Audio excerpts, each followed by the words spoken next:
Cheerson is such a weird split personality brand, don't you think? Let's look at what they got in their product portfolio. You got the CX-10, the world's smallest quadcopter and arguably company flagship. You got the CX-20, a relatively advanced and very popular aerial photography platform comparable to something like the DJI Phantom. You got a couple of other, arguably less successful models which seem to have gone somewhat unnoticed, like the CX-30 and the CX-12. And now you got this goofy looking thing. Where does it belong? In the company Hall of Fame or in obscurity and mediocrity? Welcome to this review and flight test of the CX-31 micro quadcopter from Cheerson. So, the Cheerson CX-31 is clearly UFO inspired in terms of design. You got to applaud them for trying out new things, and I actually think it looks kinda cool, even if the labels on top and the off-color rubber feet ruins the clean impression a little. The design even makes sense in a way. The propellers are protected in all directions, making it nearly impossible to lose one in flight. Of course, aerodynamically it's a completely different story, but more on that in the flight test. Going in line with the whole UFO theme, the CX-31 has lights all around it. I count a total of no less than 8 LEDs, which fortunately are color coded so you can't tell the direction during night flights. Notice also the 3-bladed propellers. This supposedly gives a little extra kick at the expense of shortened flight times. The CX-31 is actually a fair bit smaller and lighter than I expected from seeing pictures of it. The distance between the propellers is less than of your average micro, even though the whole thing, body and all, ends up somewhat bigger. The battery goes in a hatch underneath the quadcopter and there is no on-off switch. This isn't ideal since inserting the battery, especially figuring out what to do with the battery cable to get the hatch to close, is a little fidgety.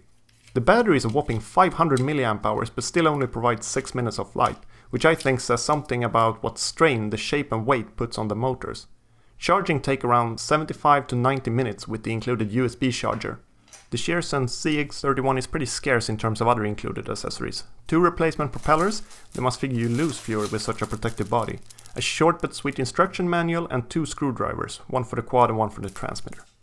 Speaking of transmitter, this one is surprisingly well made and hobby-like for a quadcopter looking and costing like a children's toy. Apart from trims, it has dedicated button for flips, rates and lo and behold, headless mode. Headless mode has been given a more prominent role on this quadcopter, which I will demonstrate during the flight test, and I love that they've given it a button instead of a cryptic stick command.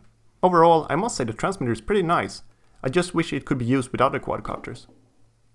It all comes in one of the flimsiest boxes I've ever seen. It almost didn't even survive the trip over here.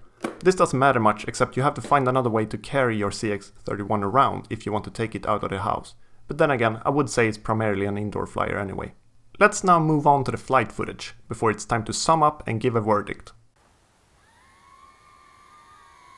The CX-31 is definitely aimed at novice flyers. It's extremely slow, both in terms of pitch and yaw.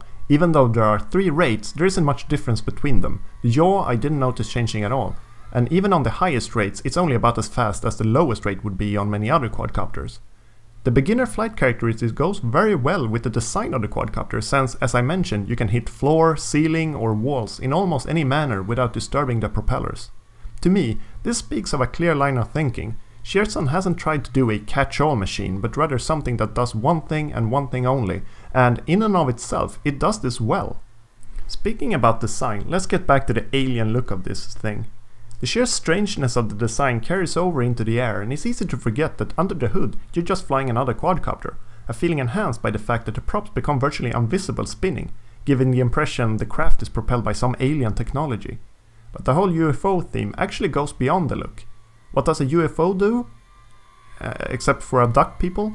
I'd say the popular imagination is a spinning, flashing disc in the sky, and this is exactly what the CX-31 can become. If you activate the headless mode, which has been given a dedicated button on the transmitter, the quadcopter starts spinning around and blinking its LEDs. It retains direction surprisingly well, and the effect is quite striking under low light conditions. This as well to me signifies that some real thought has actually gone into this quadcopter. The downside to the Cheerson CX-31's admittedly unique design, and I suspect why it isn't seen more often, is that it performs quite poorly in the air. You can really tell the strain the weight and shape of the body puts on the motors. Even with a full battery, you have to give a lot of thrust just to get off the ground, and flips are a real gamble, with the quadcopter ending up crashing about half of the time. The shape also makes the thing very, and I mean very, wind sensitive. I had to search a long time to find a spot calm enough to get this footage, and even here it was sometimes struggling to counter winds I could barely even feel. My major issue with the Cheerson CX-31 though is its overall unpredictability. Over the past few days I've been flying this thing, I've had so many strange things happening in flight I consider calling it broken. Now I don't know if it's due to a generally flawed product or lacking quality control, but I've been experiencing flyaways, sudden drops to the ground, slow descents despite full thrust and a far from empty battery, as well as the quadcopter getting stuck in flip mode. What's causing this? Well, I don't know, but my best guess would be issues with either the flight controller or the transmission protocol.